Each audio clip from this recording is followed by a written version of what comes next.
আরেকটা আয়াতের মধ্যে বলেছেন ইয়া আইয়ুহাল্লাযীনা আমানু উদখুলু ফিস-সিলমি কাফা। আল্লাহ তাআলা রাব্বুল আলামিন আরেকটা আয়াতে বলেন হে ইমানদারগণ তোমরা মুসলমান তোমরা পরিপূর্ণভাবে ইসলামের মধ্যে প্রবেশ করো, তোমরা পরিপূর্ণভাবে ইসলামের মধ্যে ঢুকো, তোমরা পরিপূর্ণভাবে ইসলামের ঘরে প্রবেশ করো। বলি সুবহানাল্লাহ।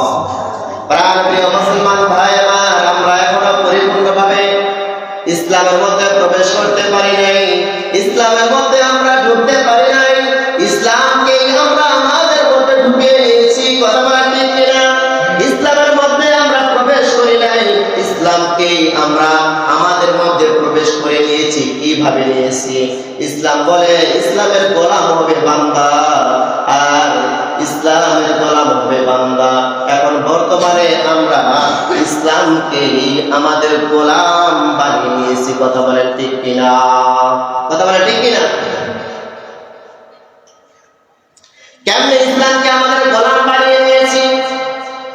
আমাদের মন যেটাই চায় সেভাবেই আমরা আমাদের মনটাকে ব্যবহার করি।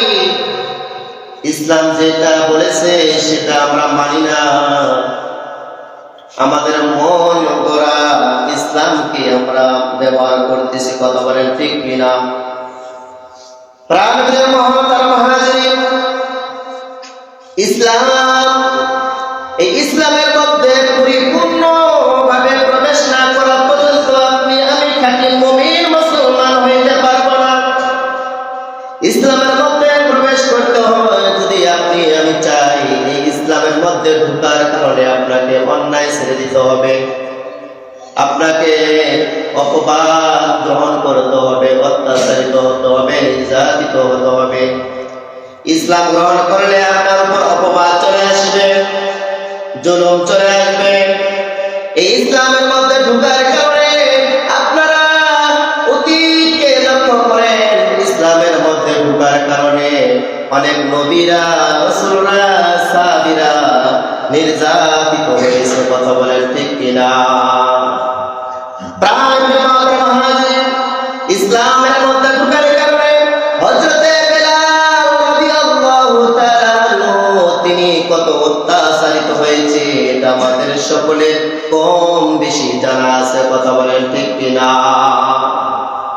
হযরতে বেলাল রাদিয়াল্লাহু তাআলা আনহু কালো কুশির একজন সাহাবী ছিলেন। এমন কালো ছিল, হাসলে দাঁতগুলো মুক্তার দানার মতো দেখা যায়। তো বলি সুবহানাল্লাহ। হযরতে বেলাল রাদিয়াল্লাহু তাআলা আনহু ইসলাম গ্রহণ করলেন।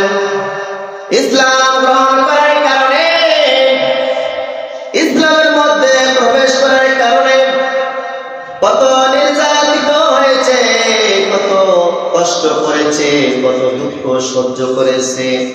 উত্তপ্ত বালুর মধ্যে চিৎ করে শোয়াইয়া হযরত বেলাল রাদিয়াল্লাহু তাআলা আনহুর বুকের উপরে পাথর চাপা দিয়েছিল বেঈমানের দলেরা। কথা বলেন ঠিক কিনা? ও আমার কলিজার মুসলমান ভাই, আপনিও যে নবীর উম্মত, বেলাল রাদিয়াল্লাহু তাআলা আনহু কিন্তু সেই একই নবীর উম্মত। বেলালকে চাবুকের আঘাত দিত, তপ্ত বালুতে শোয়াইয়া বুকের উপরে পাথর চাপা দিত, শুধুমাত্র একটা কারণের জন্যই তাকে কষ্ট দিত, দুঃখ দিত, নির্যাতন করত। একটা কারণ হইল সে ঈমান গ্রহণ করেছে, ইসলামের মধ্যে ঢুকেছে। এই হযরতে বেলাল রাদিয়াল্লাহু তাআলা আনহুকে কষ্ট দেয় আর বলে যে নবীর উপরে ঈমান এনেছো সেই নবীর উপর থেকে তুমি ঈমান ত্যাগ করো। হযরতে বেলাল রাদিয়াল্লাহু তাআলা আনহুকে কষ্ট দেয় আর প্রশ্ন করে, জিজ্ঞাসা করে তুমি ছেড়ে দাও।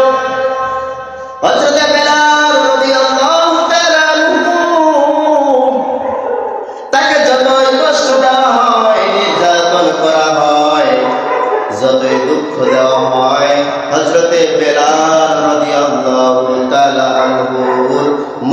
থেকে একটাই শব্দ বের হয়, আহাদ আহাদ আহাদ। বলি সুবহানাল্লাহ। কি ঈমান ছিল, কিভাবে তারা ইসলামের মধ্যে প্রবেশ করেছিল, কি নির্যাতন কষ্ট সহ্য করেছে, তবুও ইসলামের ভিতর থেকে বের হয় নাই, ঈমান থেকে পা পিছপা হয় নাই। আর আপনার